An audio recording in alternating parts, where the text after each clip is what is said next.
Sleepy classes का एक बार वो मंत्रा चला था कि creating toppers from grass roots, तो मैं इसकी राइट। लिविंग एग्जांपल हूँ, उनके विलेज से आता, वो भी JNK के। तो मेरा स्लीपी क्लासेस को एक बार फिर थैंक यू कहना चाहूंगा, क्योंकि उनकी वजह से ही मेरा सिलेक्शन पॉसिबल है। एक बड़ा रोल था sleepy class. Hi brother, how are you? Hello sir, thank you sir for having me. Good afternoon, Abrar, and congratulations. Congratulations thank for clearing your JKPSC. thank you sir for having me again. You have been a sleepy class has been a big, like it has been immense in my preparation. Well, thank you so much. Thank you so much, Abrar. And तो कैसा है अभी feeling? How's the feeling right now? How's the जोश right now after clearing this exam? तो very high sir, but at the same time एक ये भी एहसास है कि अब एक जिम्मेदारी है हमारे कंधों पे, तो उसको निभाना है। कौन सी सर्विस आपको भी allocate हुई है, Abrar? सर अभी सर्विसेज नहीं आई है, अभी डॉक्यूमेंट वेरिफिकेशन पेंडिंग है, तो उसके बाद मिलेंगी सर्विसेज। तो आपका वैसे इच्छा क्या थी, एग्जीक्यूटिव में कि जैसे DYSP वगैरह? सर एग्जीक्यूटिव में ही। एग्जीक्यूटिव में, राइट यस। Right right. तो कहाँ से हैं अब्रार आप? कश्मीर में कहाँ पे रहते हैं आप? थोड़ा सा अपने बारे में बताएं जरा। सर मेरे विलेज का नाम है गाड़ाकोट सोनावारी, जो कि डिस्ट्रिक्ट बांडीपोरा में पड़ता है, एक फार अच्छा फ्लंग एरिया है। अच्छा। सर मैंने BSc किया हुआ है ग्रेजुएशन में, और जो कि कंप्लीट हो गया था अराउंड 2018 के एंडिंग में। तो ओके उसके बाद से प्रिपरेशन स्टार्ट की थी, और 2020 का जो UPSC था उसमें मैंने मेंस भी लिखा था, और उस टाइम भी स्लीपी क्लासेस का काफी कंटेंट मतलब यूज किया था। Right right. तो आपने यूपीएससी के अभी कितने अटेम्प्ट्स अभी और देने हैं आगे जाके? सर अभी 2 अटेम्प्ट्स पेंडिंग है, लेकिन होपफुली नेक्स्ट अटेम्प्ट में हो जाना चाहिए। Very good. और आपने अभी रिसेंट अभी जो 2023 में अटेम्प्ट था यूपीएससी का वो दिया था? यस सर, CSAT में थोड़ा इशू हो गया था, लेकिन हाँ जो हाँ। GS का पेपर था उसमें अराउंड 110 मार रहे थे, लेकिन CSAT में थोड़ा इशू हो गया था। ओके वेरी गुड यार, 110 is a good score, GS में तो काफी अच्छा स्कोर है वो। जैसे आपने यूपीएससी की जर्नी 2018 से शुरू करी, तो आपने कोई कोचिंग ली, आपने कोई ऑफलाइन कोचिंग ली कि ऑनलाइन कोचिंग ली? कैसा रहा था आपका सफर जब आपने शुरू किया? सर जब शुरू किया था तो इनिशियली एक कोचिंग ज्वाइन की थी, लेकिन उसके बाद 5 अगस्त पे जब यहाँ पे एब्रोगेशन ऑफ द आर्टिकल हुआ था, तो उसके बाद कोचिंग छोड़नी पड़ी थी। तो राइट उसके बाद कोविड भी आया था, तो ज्यूरिंग पैंडेमिक जो ऑनलाइन सी काफ़ी एजुकेशन चल रही थी, तो उस टाइम राइट। भी स्लीप क्लासेस का कंटेंट काफ़ी काम आया था। तो जी। स्लीपी क्लासेस के कौन से ज्यादा आप वीडियोस देखते थे? कौन सा कंटेंट आपको ज्यादा अच्छा लगता था? सर एथिक्स का जो पेपर है कंप्लीटली मैंने स्लीपी से ही किया है, कंप्लीटली जो शेखर सर की प्लेलिस्ट है वहाँ से राइट काफ़ी कंटेंट आया मेरा। कंप्लीटली 250 मार्क्स जो हैं पेपर के, वो मैंने कंप्लीटली स्लीपी से ही प्रिपेयर किया है। उसके राइट अलावा जो डेली आंसर राइटिंग है प्लेलिस्ट, और जो इकोनॉमी का वो मेंस गाइडेंस प्रोग्राम था उसका जो प्लेलिस्ट है, काफ़ी यूजफुल था मेरे लिए, स्पेशली मेंस राइट के लिए। राइट। Awesome awesome. अब आपने लाइक पब्लिक एडमिनिस्ट्रेशन आपको ऑप्शनल है और आगे भी आप अपना यूपीएससी का अटेम्प्ट पबैट के साथ देंगे, तो क्या आपके सोर्सेज क्या हैं ऑप्शनल के लिए? सर ऑप्शनल के लिए बेसिक बुक्स यही थी, प्रसाद एंड प्रसाद, और इग्नो का थोड़ा मटेरियल था। पेपर टेव के लिए अरिबम थे, और कुछ कोचिंग इंस्टीट्यूशंस के जो नोट्स वगैरह थे। तो राइट मटेरियल काफ़ी कम था मेरा, लेकिन मेरा यही था कि मिनिमम रिसोर्स से मैक्सिमम रिवीजन पे ही फोकस देना, जो कि शेखर सर बार बार कहते हैं कि राइट रिवीजन्स राइट पे फोकस करना है। राइट। Absolutely absolutely. तो मतलब बहुत ओवरवेलमिंग हो जाता है क्योंकि कंटेंट हम बहुत सारा पढ़ते रहते हैं और इतना सारा कंटेंट इकट्ठा करके उसको रिवाइज करना बहुत मुश्किल हो जाता है। तो इस करके consolidation is always the best thing.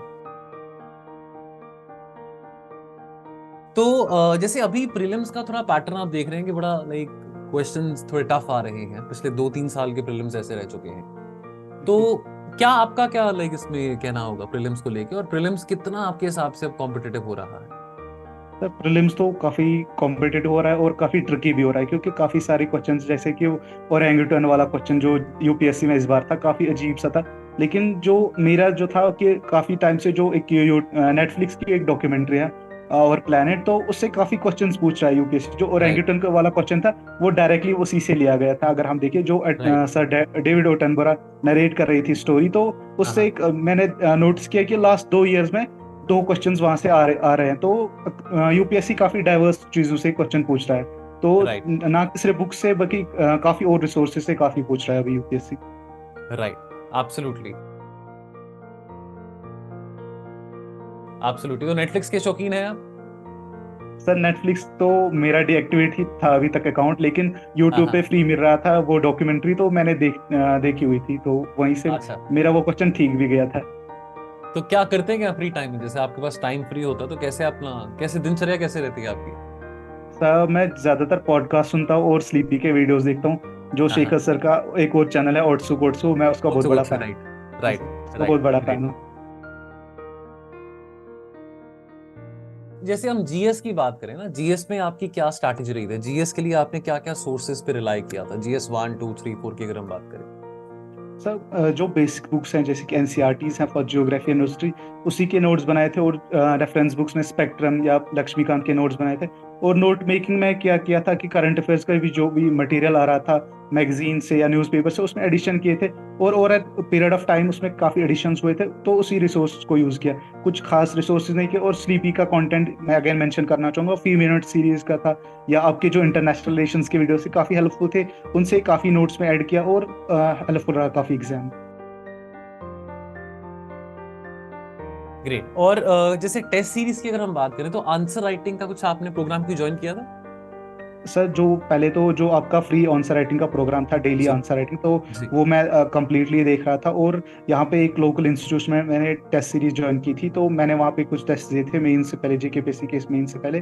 तो काफ़ी दोनों प्रोग्राम्स काफ़ी हेल्पफुल थे। लेकिन फिर भी जो डेली आंसर राइटिंग स्लीपी का था, काफ़ी डिटेल्ड आंसर्स थे। अराउंड 150 वर्ड्स क्वेश्चंस में भी आप 250 वर्ड्स का कंटेंट दे रहे थे, तो कंटेंट वहाँ से भी मैं उठाता था और नोट्स में ऐड करता था। वो काफ़ी यूजफुल चीज़ थी। That's awesome. और अगर हम बात करें अबरार एसे राइटिंग, तो एसे राइटिंग के लिए आपकी क्या स्ट्रैटेजी रही है? ऐसे राइटिंग पे आपका एक डिटेल वीडियो है यूट्यूब पे, तो उसमें से मैंने काफ़ी जी चीज़ें देखी थी, जिसमें आप थीसिस बिल्डिंग की बात कर रहे थे कि कैसे ऐसे का जो टॉपिक है उसको ब्रेक डाउन करना है। और जो आप डायमेंशंस की बात करें, तो डायमेंशंस काफ़ी वैरायटी से के डायमेंशंस आपने ऐसे में ऐड करने होते हैं। तो आपका वीडियो जो था काफ़ी यूजफुल था। और भी दो तीन जो टॉपर्स थे पिछले ईयर के, उनके जो आंसर्स मैंने चेक किए, उनके कैसे आंसर्स थे, तो वहाँ से देखा कि ऐसे में जो यूनिडायमेंशनल डायमेंशनल ऐसे नहीं होना चाहिए, ऐसे में राइट मल्टीपल डायमेंशंस ऐड करने पड़ते हैं। तो राइट। बस वही था कि सिंपल रखना है चीजों को, ज्यादा कॉम्प्लेक्स नहीं बनाना। अबरार पीवाईक्यूज को कितना एम्फोसिस देते हैं आप, प्रीवियस ईयर क्वेश्चंस को, चाहे वो मेंस की बात हो चाहे वो प्रीलिम्स की बात हो? सर पीवाई क्यूज जो है काफी इंपॉर्टेंट सोर्स है, क्योंकि आपको पता चलता है कि कैसी चीजें पूछी जा रही है। खासकर मेंस में तो पीवाई क्यूज की जो थीम्स है काफी रिपीटेटिव है। पीवाई क्यूज फॉर एग्जांपल अगर इकोनॉमी में देखें तो इंफ्रास्ट्रक्चर पे काफी क्वेश्चंस बनते हैं, या इवन पॉलिटी में भी जो फॉर एग्जांपल कॉन्स्टिट्यूशनल बॉडीज पे रिपीट क्वेश्चन हो रहे हैं। तो पीवाई क्यूज एक इंपॉर्टेंट सोर्स है, जिसका आपका अंदाजा होता है कि काफी क्वेश्चंस किस एरिया से पूछ रहे हैं, किस एरिया पे ज्यादा फोकस करना। इवन ऑप्शनल में भी पीवाई क्यूज काफी इंपॉर्टेंट रोल प्ले करते हैं।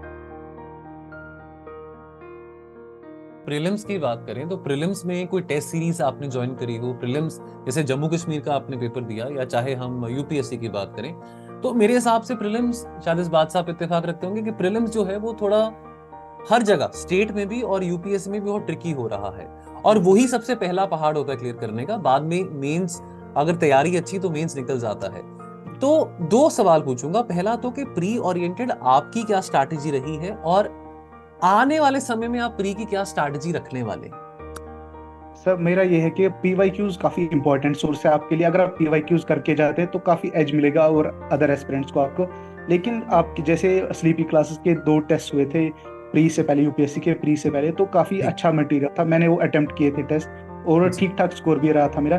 तो ऐसे ही जो फ्री टेस्ट थे तो मैं अटेम्प्ट करता था। टेस्ट सीरीज मैंने प्री के लिए कोई ज्वाइन नहीं की थी।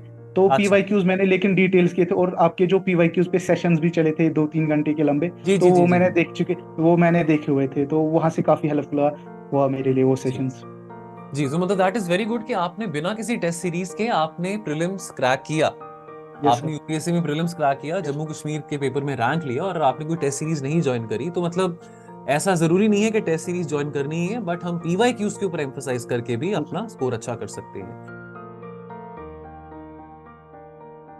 यस सर और जैसे एब्सोल्युटली। आज के टाइम पे थोड़े डायनेमिक सब्जेक्ट, जैसे मैं इन्वायरमेंट की बात करूं, साइंस एंड टेक की बात करूं, तो बहुत कई डिफिकल्ट क्वेश्चंस आते हैं। तो इन्वायरमेंट और साइंस एंड टेक के लिए आपने कैसे, मतलब आपकी क्या स्ट्रैटेजी थी? एनवायरनमेंट और साइंस एंड टेक में स्टैटिक काफ़ी कम आ रहा है, लेकिन करंट अफेयर से काफ़ी चीज़ें पूछे जा रहे जी हैं। तो जी जो समिट्स होती हैं एनवायरनमेंट में, फॉर एग्जांपल COP26, COP27, तो उन पे नज़र रखनी है कि क्या हो रहा है वहाँ पे, या इसमें क्या हो रहा है, साइट्स में क्या हो रहा है, कौन सी स्पीशीज ऐड हो रही है। तो रादर देन कि हम सिर्फ स्पीशीज देखें, उनके जो रिलेटेड एरिया, कहाँ एरिया में फाउंड की जाती हैं, उस एरिया की मैपिंग, तो काफ़ी इंटर रिलेटेड जो चीज़ें हैं वो पढ़नी पड़ती हैं, ना कि सिर्फ वो क्या हो रहा है, लेकिन जो रिलेटेड इसकी चीज़ें हो रही है वो भी पढ़नी पड़ती हैं। तो मेरा साइंस एंड टेक में भी यही है कि ना सिर्फ वो, फॉर एग्जांपल अभी चंद्रयान 3 है, तो हमें एक स्टेप पीछे जाना है, चंद्रयान 2 भी पढ़ना पड़ेगा, चंद्रयान 1 भी पड़ेगा, और मार्स ऑर्बिटल मिशन भी पढ़ना पड़ेगा, राइट क्योंकि चीज़ों को लिंक करना पड़ता है काफ़ी, राइट स्पेशली मीन्स में। Right absolutely absolutely absolutely.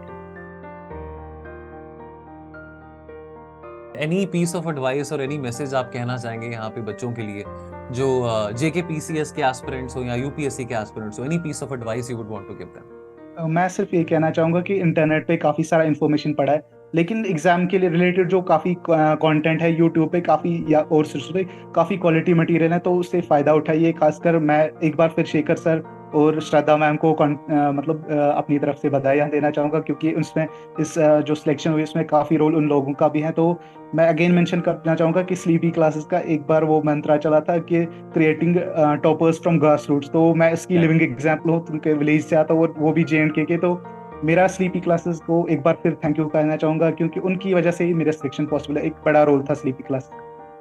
That's awesome. That's awesome. And I will definitely convey your wishes to Shraddha ma'am and Shekhar sir and to the whole team of Sleepy Classes. और पूरी team के तरफ से आपको बहुत ज़्यादा मुबारकें हो, और थैंक यू उम्मीद सर। करते हैं कि आप UPSC की जर्नी में भी कामयाब रहेंगे, UPSC की जर्नी में भी सक्सेसफुल रहेंगे, और बहुत जल्द हमें अगले साल ये न्यूज़ बताएंगे कि आपने UPSC भी क्रैक कर लिया है। Thank you sir, thank you sir, Thank you so much. Thank you so much, sir, Abrar. It was a pleasure talking to you. Thank you so much. Thank you sir, Thank you.